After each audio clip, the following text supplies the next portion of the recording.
I never meant to survive that night, and sometimes I wish I hadn't. The screech of tires, the crunch of metal folding like paper, the scream that wasn't mine, but echoed in my chest. It's all there, looping in my mind like a broken reel. I was 17. Young, reckless, and untouchable, or so I thought. That night shattered every illusion. It took my parents and left me with a void that I carry even now, 5 years later. But it also gave me Charlie. I met him on a rain-soaked autumn evening, days after I'd been discharged from the hospital. I wasn't looking for anything, least of all a reason to keep going. I had dragged myself outside, hoping the cold might numb me. My parents' house felt like a mausoleum, every corner filled with their absence. I wandered aimlessly through the streets until I heard it. A soft, pitiful whine coming from an alley. I found him cowering behind a pile of garbage bags, his fur matted and streaked with dirt. His eyes, wide and amber, met mine, and for a moment, I forgot how empty I felt. He didn't trust me at first. Who could blame him? But I sat there in the rain, murmuring nonsense, letting him see I wasn't a threat. Eventually, hunger won out. He took the piece of sandwich I'd offered and, cautiously, followed me home. Charlie saved me before I even realized I needed saving. Hi, I'm Hannah. I'm 22 now, living in a small but cozy apartment in the city. My life isn't perfect, but it's mine. I'm dating someone, Noah. He's great, really. Kind, funny, and just the right amount of awkward. But sometimes I feel like I'm holding something back, something Noah can't reach. Because the truth is, my heart already belongs to someone else. And no, it's not another man. It's Charlie. My dog. My savior. My shadow. My everything. Over the years, Charlie and I have built a world together, just the two of us. He was there when I woke up screaming from nightmares, his warm body pressed against mine as if to anchor me. He was there when I packed up the house I grew up in, his wagging tail a reminder that life goes on, even when it feels like it shouldn't. And he's here now, sprawled on the floor beside me as I write this, his snores a soft counterpoint to the rain tapping against the window. Charlie has always been more than just a dog. I knew it from the moment he padded into my life. He's a confidant, a guardian, and sometimes the only reason I've dragged myself out of bed. But not everyone gets it. My friends joke about it all the time, about how obsessed I am with my dog. Do you ever, leave him alone? Maddie teased one afternoon as we sat outside a cafe. Charlie was curled at my feet, his head resting on my boot. She reached down to scratch behind his ears. I mean, don't get me wrong, he's cute and all, but you act like he's your boyfriend or something. He's more reliable than most boyfriends, I shot back, only half joking. Charlie perked up at the sound of my voice, his tail thumping against the pavement. I bent down to ruffle his fur, smiling as his tongue darted out to lick my hand. At least he doesn't forget my birthday, or ghost me when I'm having a bad day. Maddie laughed, but I could see the flicker of concern in her eyes.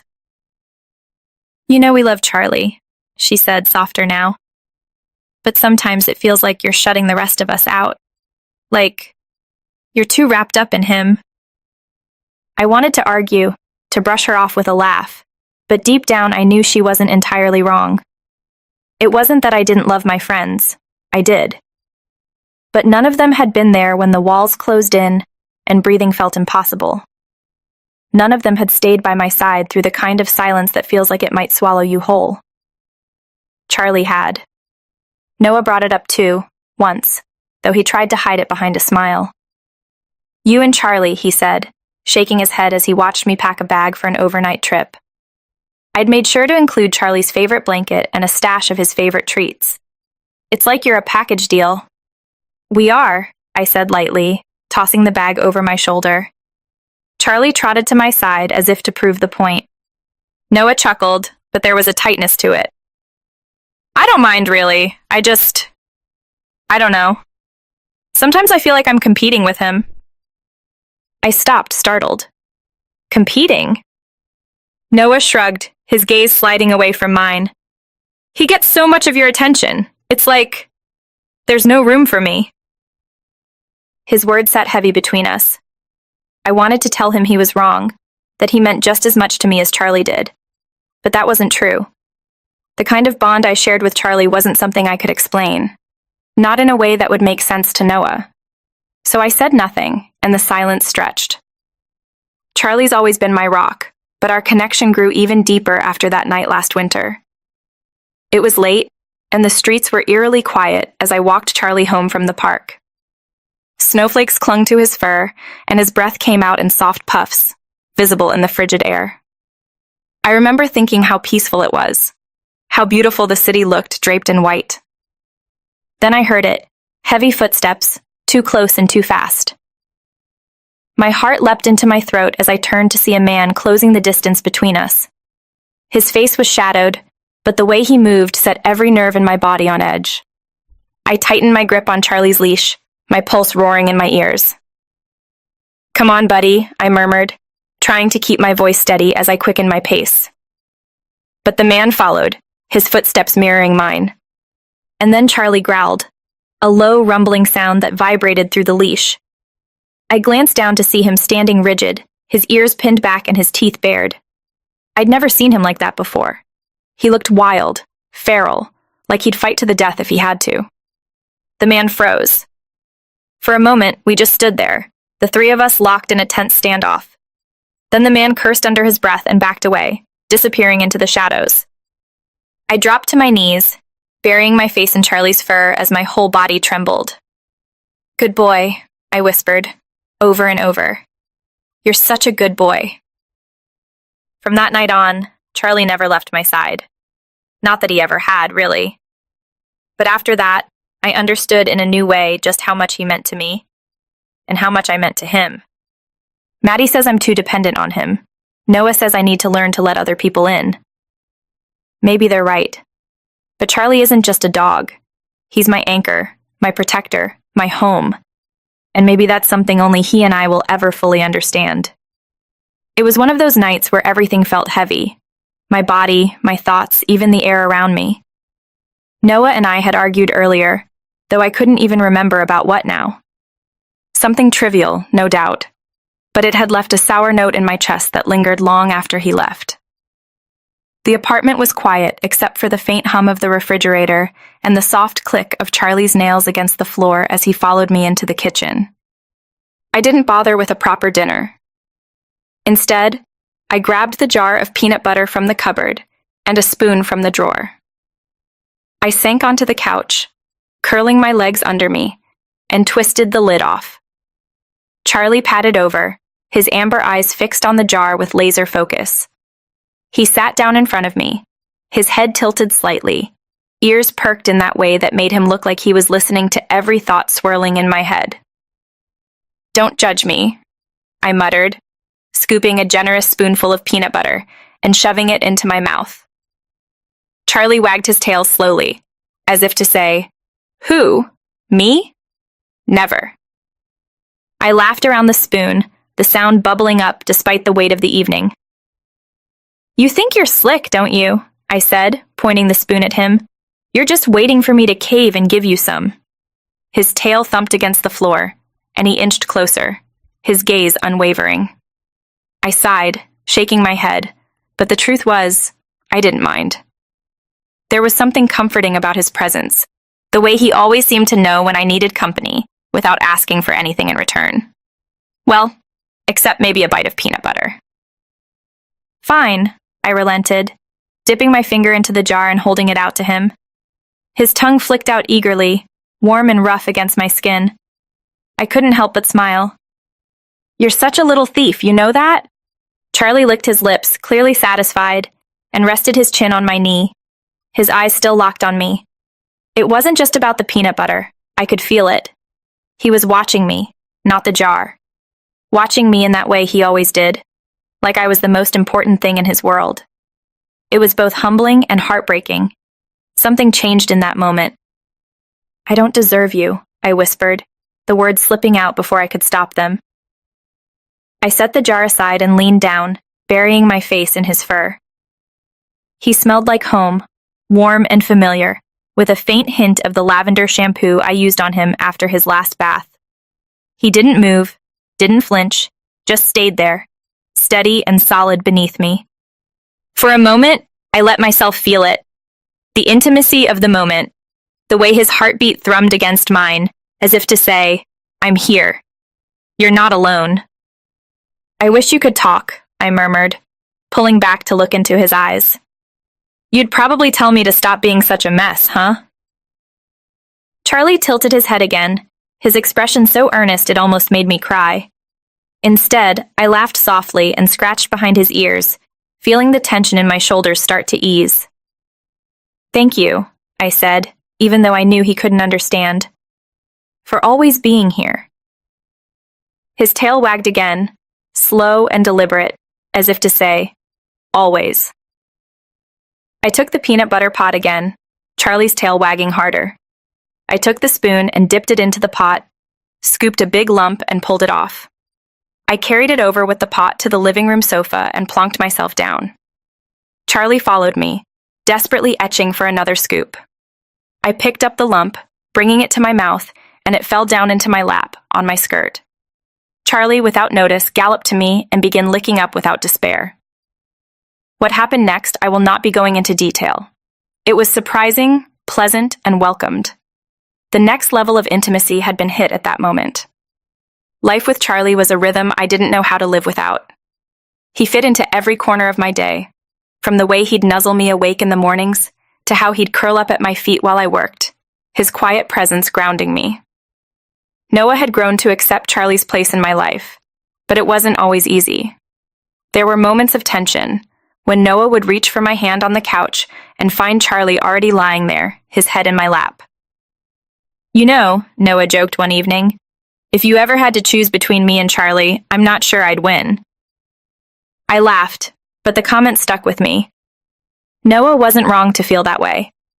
Sometimes I wondered myself if there was enough space in my heart for both of them. But life has a way of making decisions for you, whether you're ready or not. It happened on a sunny afternoon. The park was alive with the chatter of children and the occasional bark of other dogs. Charlie and I had gone for one of our usual walks, the kind that let me clear my head and reminded me how much I loved having him by my side. He was chasing a ball I'd thrown when it happened. I heard the screech of bike brakes before I saw the cyclist. They were coming too fast, veering off the path to avoid a child who had darted in front of them. Charlie, always curious, turned at the sound, and before I could call him back, the bike collided with him. Time slowed. I saw Charlie tumble, heard his yelp of pain, and felt the air rush out of my lungs as if I'd been hit instead. I ran to him, my hands shaking as I knelt by his side. He was lying on his side, his chest heaving, one of his legs twisted at an unnatural angle. Charlie! I choked out, tears blurring my vision.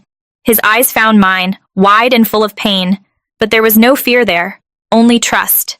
It was as if he knew I would make it better. The cyclist stopped, horrified and apologetic, but I barely heard them as I scooped Charlie into my arms. He whimpered softly, his body limp against mine, and I felt a fresh wave of panic. I flagged down a passing car, the driver, a kind stranger, agreeing to take us to the nearest vet. The waiting room was sterile and cold, a stark contrast to the warmth I needed in that moment. I paced back and forth, my hands gripping my phone like a lifeline. I'd called Noah, who said he'd be there as soon as he could, but I didn't want to wait. I wanted Charlie back, whole and safe. The vet finally emerged, her expression calm but serious. He's stable, she said, and I felt my knees almost give out in relief. He's got a broken leg and some bruising, but we'll need to do some more tests to rule out internal injuries. I nodded, swallowing the lump in my throat. Can I see him? She hesitated. He's still groggy from the sedative, but I'll let you sit with him. When they brought Charlie out, my heart shattered. He was lying on a padded mat, his leg bandaged and splinted, his usually vibrant eyes half-lidded and dull. But his tail wagged, just once, when he saw me. I dropped to my knees beside him, stroking his head gently. Hey, buddy, I whispered, my voice breaking. You're so brave. We're gonna get through this. I promise. The days that followed were hard, harder than I'd expected. Taking care of Charlie became a full-time job, and I threw myself into it without hesitation. Carrying him outside for bathroom breaks, administering his medication, keeping him calm and comfortable. It was exhausting, but I didn't care. He'd done so much for me. It was my turn to be there for him.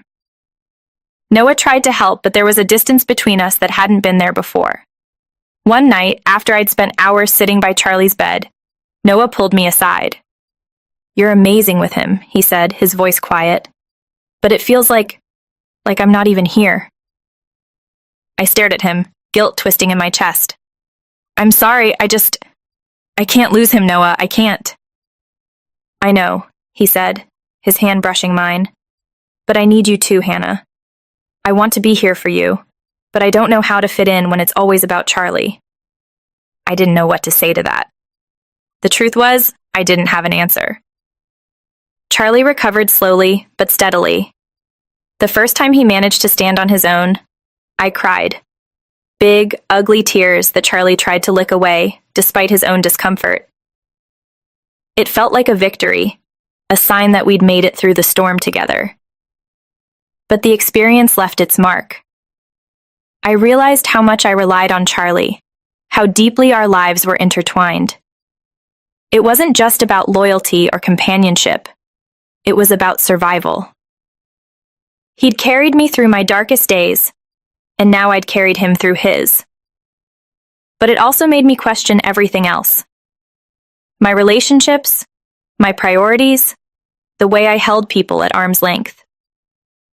Noah stayed, patient but wary, as if he was waiting for me to choose, between him and Charlie, between the past and the future. And maybe he was right to feel that way.